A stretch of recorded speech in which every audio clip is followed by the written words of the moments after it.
Welcome back to another episode of the Heartland Show on Midwest Whitetail. We've got a really excited episode for you guys this week. We've got a lot of action going on. This week we're going to bring to you from the state of Iowa. We're going to kick off this episode with a late October kill from Billy C. And then we're going to slide over to Emerson Ries. He's had some good hunts, and we're going to dive right into the rut action for you guys.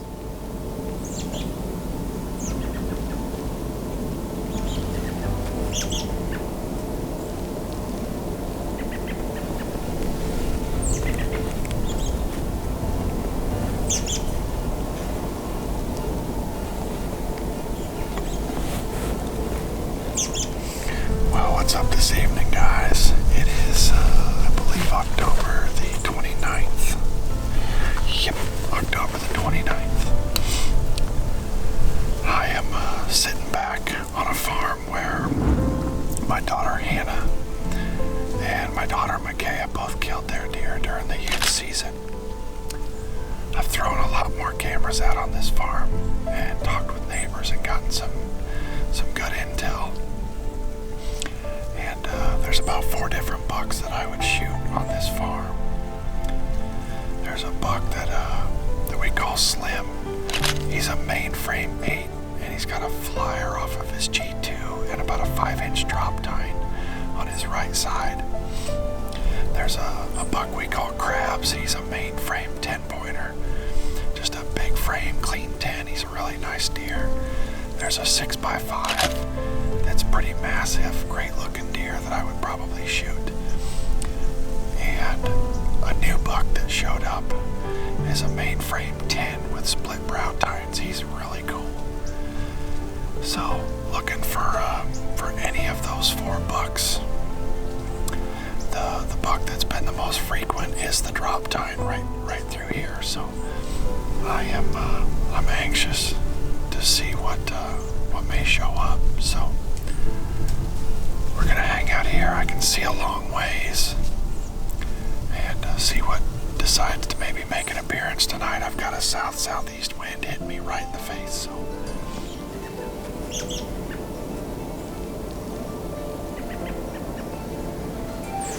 Little slow going so far.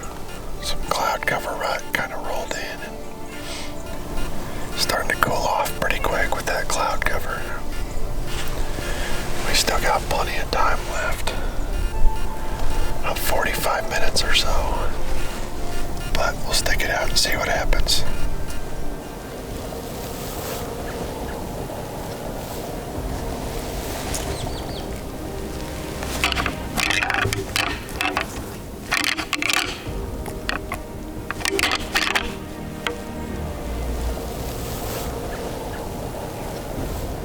Finally getting a deer into the cornfield.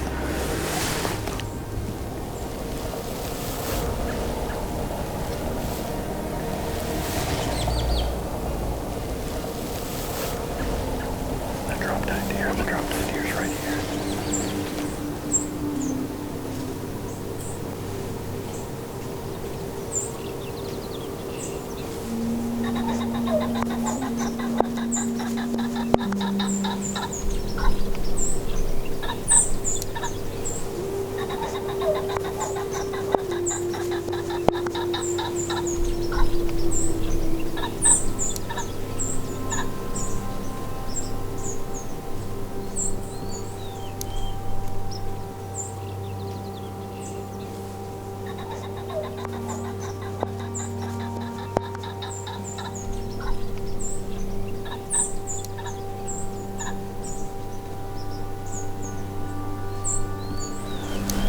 That was the number 1 buck that I was in here for. That was the drop tine deer that I call Slim.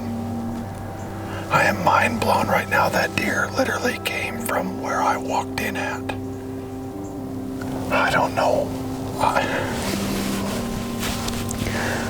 I don't know how I didn't bump him out. He had to have been in that thick little 1-acre patch. That's an incredible buck.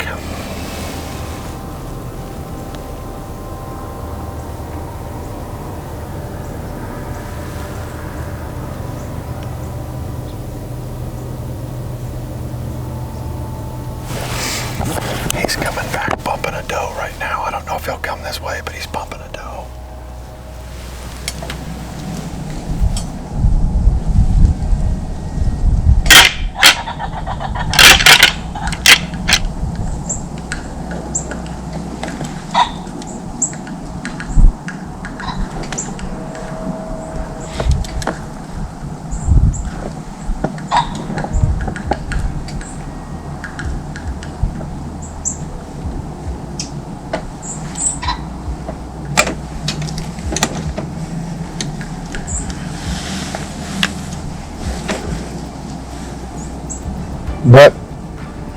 But hey,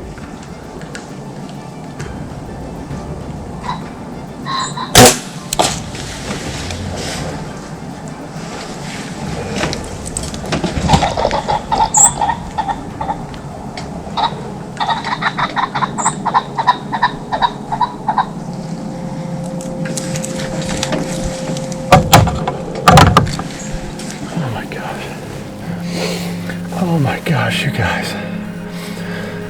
I just shot him. I am so mad at myself. I did not press record. I was doing my interview, and he had come up. He had come back out with a doe, and was coming like up the hill to me. And I thought I was videoing the whole time. I turned the camera. I must have stopped recording. He started working to me and branched off of that doe, and kept coming. But he was acting like he might catch my wind. And so I just rattled to see if he would just kind of come running at me, and he came on a trot right to me. I was able to grab my bow and range. He stepped right into my shooting lane. He was 33 yards. I want to give this deer a lot of time. He was still carrying my arrow when I watched him go into the timber. So I'm not even gonna bother going and looking for this deer. I know that hit his back minimum 6 hours. If not, I'll probably just wait till morning. I don't want to push him. I'm gonna get my stuff down and get out of here and regroup.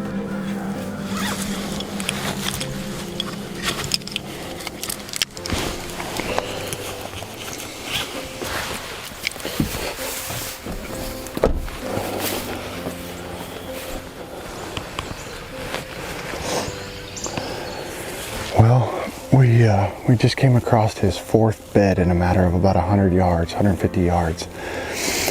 And came across the arrow, found the arrow, and it's a pass through. So it is actually, it's either gone all the way through him and slid out, or it was all the way darn near to the fletchings. And the runoff spilled all over the rest of the arrow, but we've got blood and gut matter all the way up the arrow. So we just got to find him from here. Oh, you made me work. Boy, he ain't been dead long. He's not even stiff. Wow. What an incredible animal. He had this point. He broke it off. Oh, this is Slim. This is the buck I wanted probably the most on this farm. Big old flyer over here, huge brow tines, nice drop tine. This is the buck I came in here after. Wow. Look at that deer, you guys.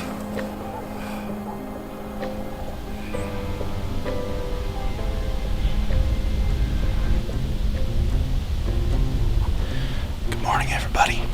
Welcome to Midwest Whitetail. Today is November 6th. It's a little after 10 o'clock right now. Aaron and I were hunting this 2 days ago, and then the day it rained we let it sit, and yesterday I decided to go somewhere else and let it sit because it rained most of the day. So hopefully that rain washed away all of our scent from being in here the last few days, and hopefully some of these mature bucks get on their feet with these cooler temps finally. So we're gonna get settled in here, hope for a good day, and hopefully we can at least lay eyes on some of these mature deer. So gonna get settled in, take a seat, and hope to see some deer here.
it's just about 1 o'clock. I've seen 7 different bucks and 3 does. 2 of those does came right underneath the stand, and a couple of the bucks followed that trail pretty close. So one borderline 8-pointer, I think he was, a 3 or 4-year-old. I'm going to lean towards 4-year-old just because of how big his body was, but really borderline. If he would have come by at 20 yards, it might have been tough not to take him, but super excited here with the movement so far. Like I said, it's just about 1 o'clock now, so I think the rest of the afternoon could get exciting. I've been seeing a bunch of turkeys, got some coming in right now actually, but like I said, seven different bucks and 3 does, so I'm going to stay settled in here for the rest of the afternoon.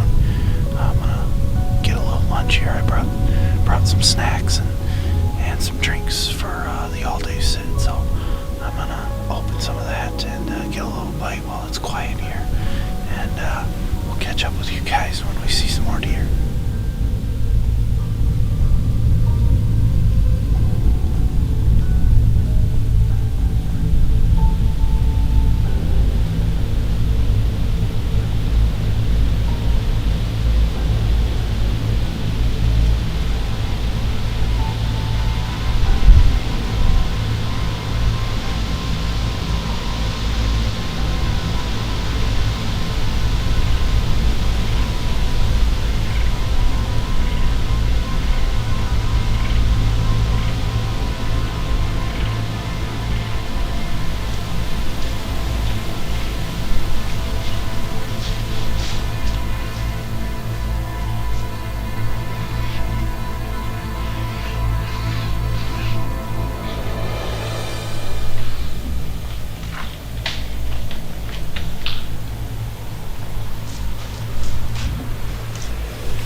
Well, guys, that's gonna do it for tonight. I never did see him again.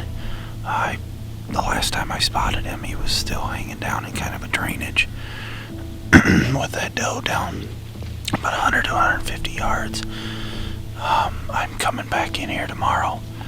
I know I said I was going back to work tomorrow to talk to the boss, and he said if you think tomorrow's going to be good, go after him. So I'm going to be back in here tomorrow. I think I'm going to go down to that ladder stand and sit all day. I hope that's not a mistake leaving this stand. As much deer movement as I've seen from here, but I think he might have walked within 35 to 40 yards of another stand in here. So I'm going to pack up, get out of here, go get some sleep, and be right back in here tomorrow.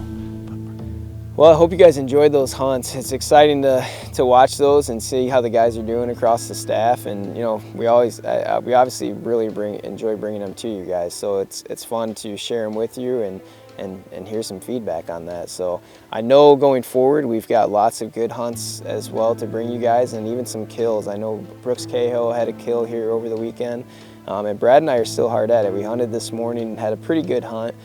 Saw about 10 or 12 deer, one good buck, but just no shot opportunities. But we're gonna get back at it tonight too and see if we can't get something done. So I know here in Illinois we kick off the firearms season here this coming weekend.